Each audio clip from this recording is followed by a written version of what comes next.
Wala nang maraming paligoy-ligoy pa, diretso sa punto na. Maiksi lang ang komentaryo, pero diretso sa punto.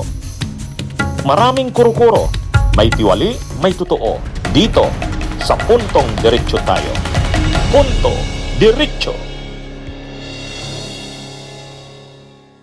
Umanat na naman si Robin Hood Padilla. Umanat na naman si Robin Hood Padilla, mga kabunyog, mga kababayan. Ang sabi ni Robin, ito yung sinabi. Ito yung basahin natin yung kumpletong sinabi ni Robin Hood Padilla.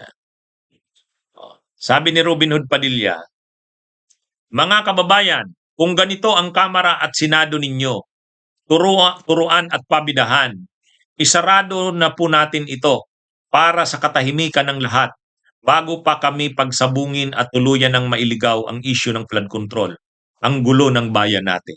Sinabi niya yan, December 26, 2025. Mga kabunyog, ano na naman to? Akala mo naman si Robin, magaling siyang senador na, parang ang sinasabi ni Robin, frustrated siya sa Kongreso, magkamara man, magsenado. Kasi daw, ang gulo na ng bayan natin, ang mga senador daw, turuan ng turuan, pabidahan. Kaya wala na daw silbi. Maganda raw, isarado na lang yan. Unang-una, ang gulo ng bayan natin. Unang-una, ang ginagawa ngayon ay iniimbestigahan ang mga korupsyon. Napakatindi ng korupsyon at nagsimula yung korupsyon na yan, nagsimulang tumindi yan sa panahon ng hinahangaan mong administrasyon, Robin Padilla. Yan yung totoo dyan. Ano bang mga pinag-uusapan dito? Anong pinag-uusapan?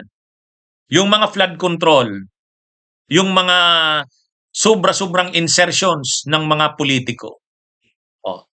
Ay di ba lumalabas sa DPWH leak? Yung DPWH leak, si Sara Duterte, si Pulong, si Laroque at mga alyado ni Duterte. Nung panahong nakaupo si Duterte, si Sara Duterte, mayor yan ng Davao, pero nagsasubmit siya sa DBM ng ng mga gusto niyang proyekto. Ano yun? Wish list. Anong nun? At si Pulong, sa loob ng 3 taon lang na pagiging kongresista niya, nabigyan siya ng 51 billion. Sino ang kasabwat niya doon?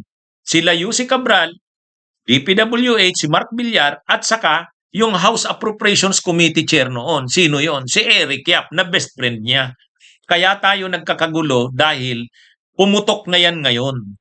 Nagpatuloy ang matinding korupsyon na yan panahon ni Marcos. So ngayon sa panahon ni Marcos, nang pumutok na yan, sumabog na yan, gusto na ni Marcos na labanan yan.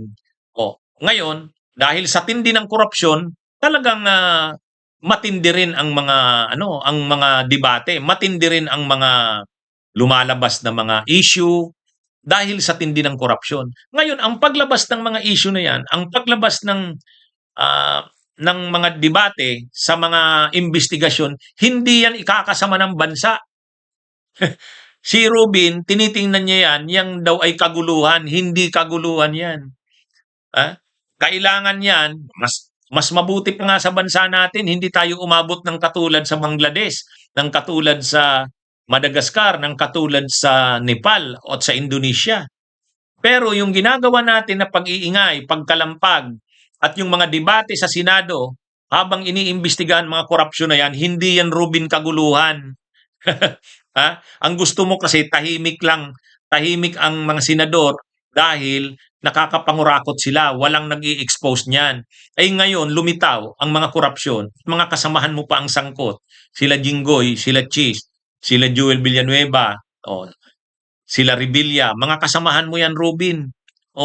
Ngayon, sasabihin mo, ang gulo ng bayan? Ang gulo ng bayan?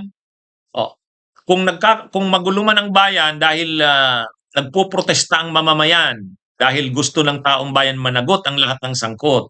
Kung magulo man dahil nagkakaroon ng mga debate sa investigasyon sa Kamara at sa Senado at sa ICI, ang Ombudsman, tama lang yan, Robin. Anong gusto mo? Katulad lang nung panahon ni Ombudsman Martires, tahimik ang ombudsman habang buwelo sa pagnanakaw ang mga kurakot sa bayan. Yan yung nangyari ng panahon ni amo mo na si Duterte. Ang linagay na ombudsman si Martires. Si Martires din prinotektahan ng mga kurap. Anong nangyari? Impunity na nagpatuloy hanggang sa panahon ni PBBM. Salamat na lang at sa ngayon, ginagawa na ng administrasyon na sugpuin ito. Pero marami pa ring mga limitasyon. Oh, kaya nga pinupuna ng taong bayan. Kaya yung sinasabi mong gulo ng bayan, hindi gulo yan, Ruby. Kailangan yan. Oh, ngayon tinatamaan kasi yung mga kaibigan mo, kaalyado mo, kaya sinasabi mong magulo. Oh, turuan daw ng turuan, pabidahan daw. Eh hindi ka kasi makasabay sa pabidahan eh. Wala ka kasing hindi ka kasi makasabay eh. Diyan mo nakikita na hindi pipwede yung mga tulad mo lang. Hindi pwede sa Senado 'yan. O ngayon hindi ka makapurma. O sa tingin mo nalalamangan ka sa tingin mo pabidahan 'yan. Hindi mo kasi kaya sila Risa, hindi mo kaya sila Kiko, hindi mo kaya sila Bam, hindi mo si kaya sila Lacson. Ang kaya mo lang siguro si Lito Lapid, si Jinggoy. O kayo.